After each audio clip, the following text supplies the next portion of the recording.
일반적인 건 아닌데 보통 공대생, 개발자들과 좀 성향이 일하면서 정말 반대되는 성향에 있는 직종 분들이 영업하시는 분들이에요.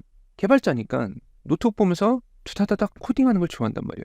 혼자 일하는 거 좋고 사람들과 이렇게 뭘 이렇게 으쌰으쌰 하는 것보다 그냥 혼자 일하고 혼자 해결하고 혼자 좋아하는 그런 성향들이 좀 있어요. 또 그런 분들의 성향이 이제 개발자라는 일, 직종이 잘 맞기도 하고요. 근데 이제 영업하시는 분들은 사람 만나야 되고 밖으로 돌아야 되고 협의도 많고 발표도 많고 문서 작성도 많고 자기도 잘 꾸며야 되고 막 그러잖아요. 극단적으로 100% 다르다라고는 말 못하겠지만 정말 많은 부분에서 차이가 있죠. 그래서 누구 이제 잘 모르는 사람이 딱 개발자와 영업하시는 분들 딱 봤을 때 누가 봐도 아 얘는 개발자다, 아 얘는 영업하시는 분들이다 라고 콕 집어 말할 수가 있어요.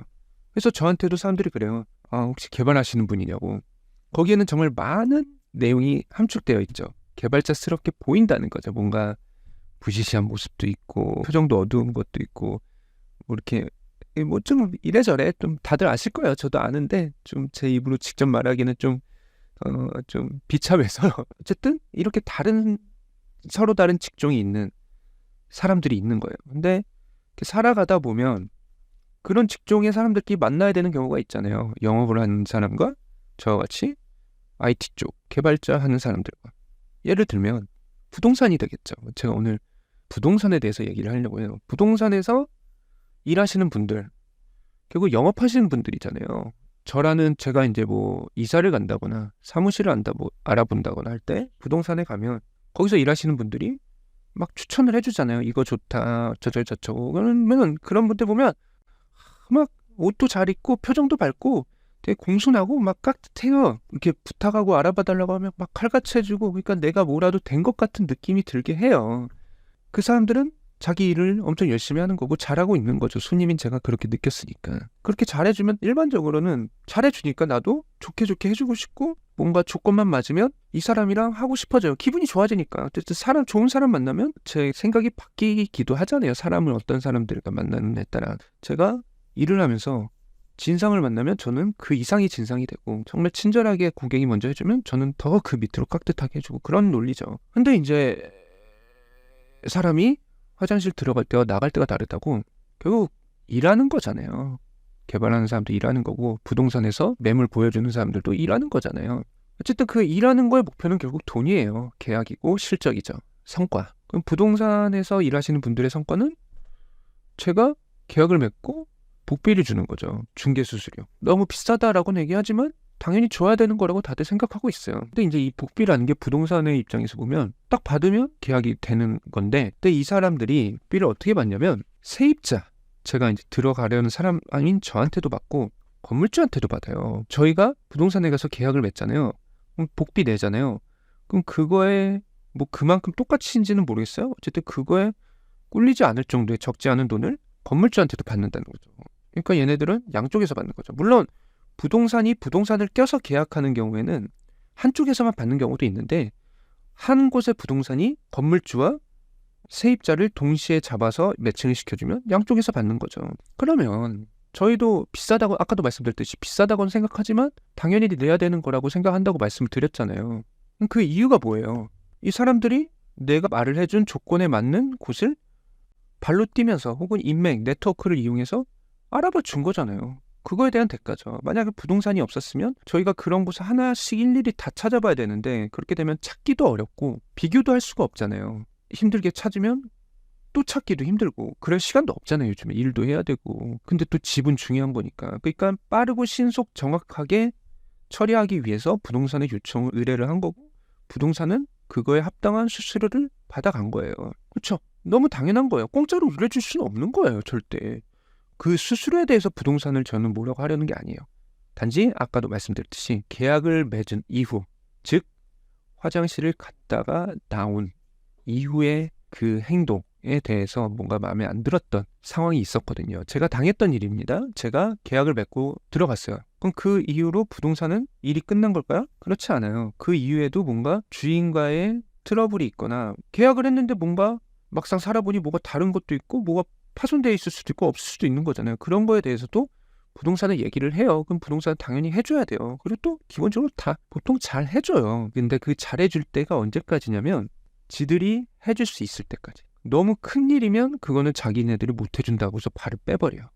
혹은 돈 관련된, 즉 계약에 문제가 있을 때, 그때는 누구나 그렇듯이 그 사람 좋아 보이던 부동산에서 일하시는 분들도 정색을 하고 발을 빼고 자기네들 기준으로 말을 해요. 이때도 그게 성립돼요. 뭐냐면 누가 봐도 얘가 잘못했는데 지들은 잘못 안 했다 하는 거는 부동산도 마찬가지라는 거예요.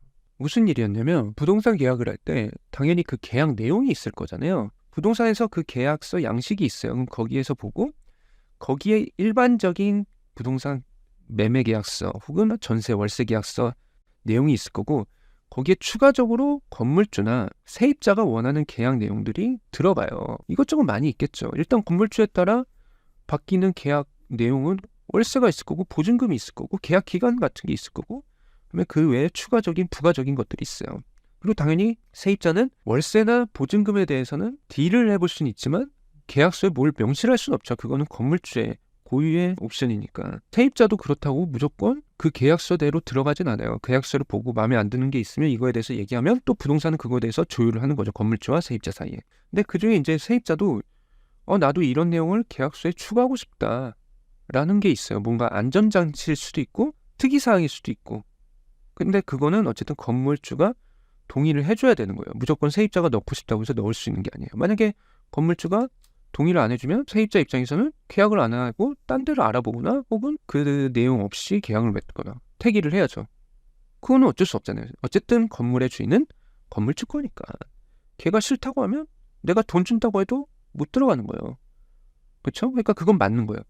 근데 어쨌든 그 사전 조율에 의해 특약을 넣으면 그것도 분명히 계약서에 명시가 돼요. 그리고 그 명시는 부동산을 통해서 해주고 부동산에서도 확인하고 그 내용 명시해서 확인시켜주고 도장받고 보장을 해줘요. 그러니까 수수료를 주는 거예요. 그 계약에 내 솔직히 부동산 계약이 금액이 작은 게 아니잖아요. 원룸이나 이런 거 할 때는 몇백만 원 들어가고 가족이 사는 집을 하면 몇천만 원이 들어가기도 해요. 한 건 하나 계약을 하면.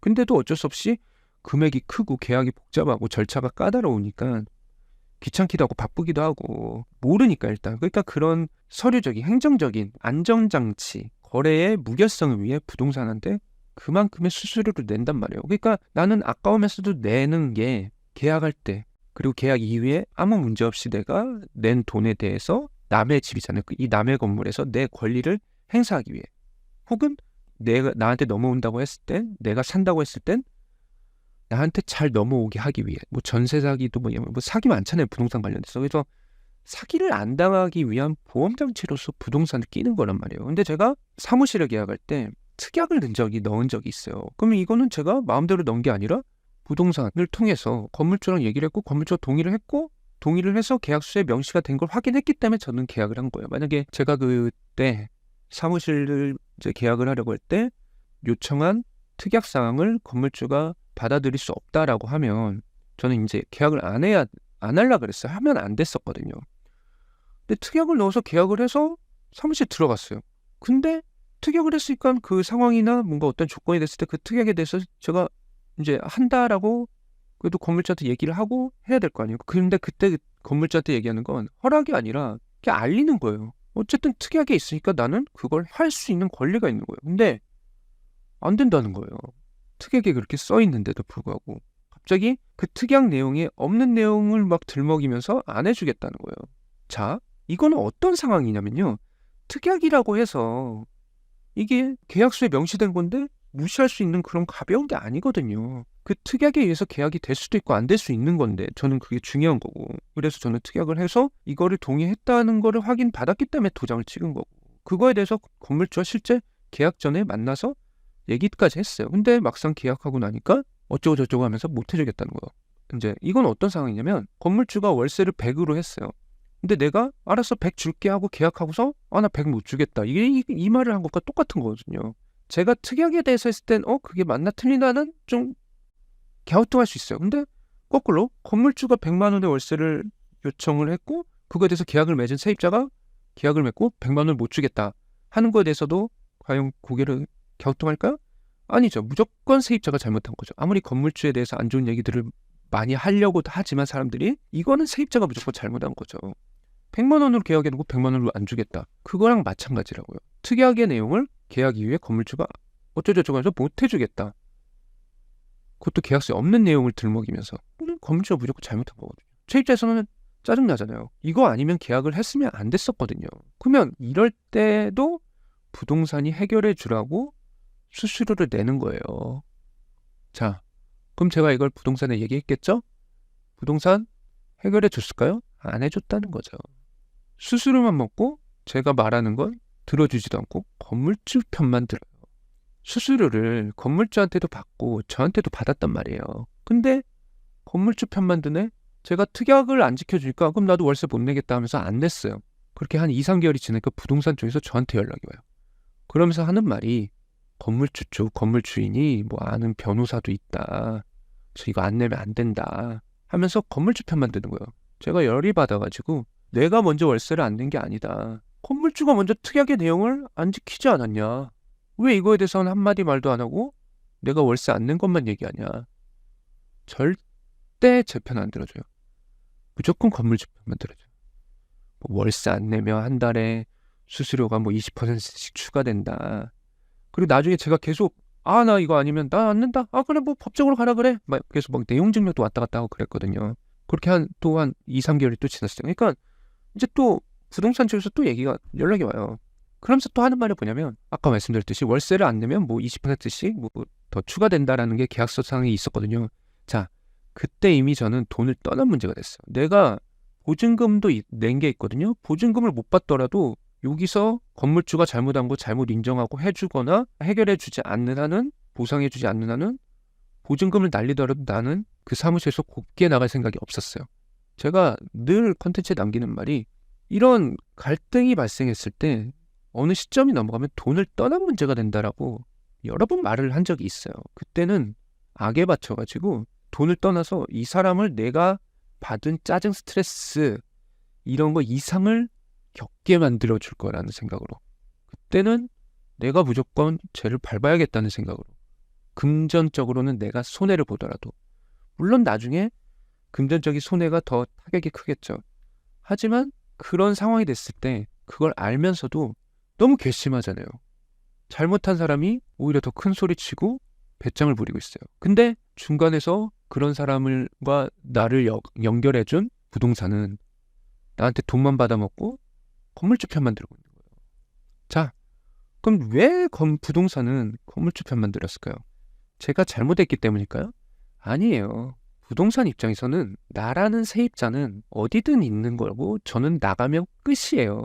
더 이상 이 부동산의 고객이 아닌 경우 확률이 더 높아요. 근데 건물주는 건물 자체가 어디에 얽매여 있는 거고 그 얽매여 있는 옆에 있는 부동산이란 말이에요. 즉 건물주는 영원한 고객이란 말이에요. 부동산이 어디 딴 데로 가지 않거나 망하지 않는 이상은. 그리고 그 건물이 없어지지 않는 한은. 근데 아파트가 뭐 없어지겠습니까? 어쨌든 건물주는 세입자가 아무리 많이 바뀌어도 건물주는 영원히 바뀌지 않는 부동산의 고객이에요. 저와 같은 일회성의 고객과 건물주와 같은 영원한 고객 중에 부동산 입장에선 누구 편을 드는 게 금전적으로 더 이득이겠냐는 거죠. 너무 간단한 거예요. 피해를 입은 제 입장에서는 괘씸하잖아요. 누구나 사람은 자기 기준으로 생각을 하니까. 똑같이 수수료 받아 처먹고 잘못은 건물주가 했는데 그 모든 피해는 나한테 감수하라라고 부동산이 얘기하고 있는 거예요. 여기서 부동산의 올바른 행동은 건물주와 저와 중간의 중립적인 입장에서 냉철하게 누가 뭘 잘못했고 그러니 이렇게 해줘야 된다. 그리고 이거는 또 이렇게 해야 된다 하면서 문제를 해결했어야 되는데 그때 제가 엮였던 부동산은 무조건 건물주 입장에서만 얘기를 했어요. 무조건 제가 양보해야 된다. 너가 해야 된다. 그러면서도 말은 계속 공손해요. 그때 그 부동산 저한테 그렇게 말을 했던 사람이 과연 제가 잘못을 했다라고 생각할까요? 제가 억지를 부리고 있다라고 생각을 했을까요? 절대 아니에요. 저는 특약의 내용이 계약서에 있는 걸 건물주가 안 해줘서 그랬던 거예요. 없는 내용을 만든 게 아니란 말이에요. 명확하게 써져 있고 동의를 받았고 부동산에서도 확인을 해줘서 그래서 도장을 찍었는데 건물주는 그거대로 계약서대로 안 해주고 부동산도 지들이 써놓고 그게 안 지켜졌는데 그거에 대해서는 얘기 안 하고 무조건 저보고 월세를 내거나 나가라 해요. 그러면서도 뭐 이사비도 지원을 해주는 것도 아니고 제가 본 피해를 보상해 주겠다도 아니에요. 그냥 지금까지 월세 안 낸 거 고소 안 하겠다. 이 사건의 문제가 발생한 원인은 건물주예요. 왜 특약에 있는 내용을 동의를 해줘놓고 안 해주냐는 거예요. 없는 말만 막 넣으면서. 그리고 그걸 알면서도 돈 더 되는 건물주 편 든 부동산도 문제죠. 어떻게 보면 제 입장에서는 뭐 둘 다 나쁜 놈인데 부동산이 좀 더 괘씸해요. 어차피 사람은 자기 기준으로 생각하는 거긴 해요. 근데 부동산은 자기 기준으로 생각하는 사람들 사이에 껴서 사업을 하는 사람들이란 말이에요. 그렇게 해서 적지 않은 수수료를 받아 챙겨간 놈들이란 말이에요. 근데 일을 안 한 거잖아요. 이거는 자기 입장에서 최선을 다한 거이기도 하지만 일을 제대로 안 한 거예요. 건물주 입장에선 지 개인의 입장에서 자신의 일을 되게 열심히 하고 있는 거예요. 저도 제 입장, 세입자라는 제 입장에서 겁나 일 열심히 한 거군요. 욕도 하고 막 그랬으니까. 근데 부동산은 착한 척은 오지게 다 해놓고 생생이란 생생은 다 내고 돈은 여기 양쪽에서 다 쳐놓고 일을 안 한 거예요. 그러다가 이렇게 일이 커지면 부동산은 건물에서 나와서 계약 해지하고 딴 데로 이사 가는 거죠. 부동산이 잘하는 게 그거잖아요. 아이, 부동산이 건물 알아보고 계약 맺고 이사 가는 거 얼마나 잘하겠어요. 귀신같이 가겠죠. 이런 부동산한테 제가 돈을 주고 계약을 맺는다는 게 너무 짜증이 나는 거예요. 제가 그 일 이후로 사무실을 안 내요.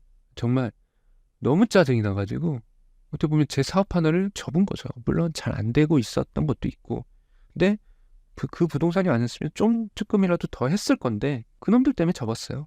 그리고 이미 그런 게 나왔는데 저는 얼른 수수료 없이 건물주와 세입자가 계약을 맺을 수 있는 서비스가 활성화됐으면 좋겠어요. 이미 있어요.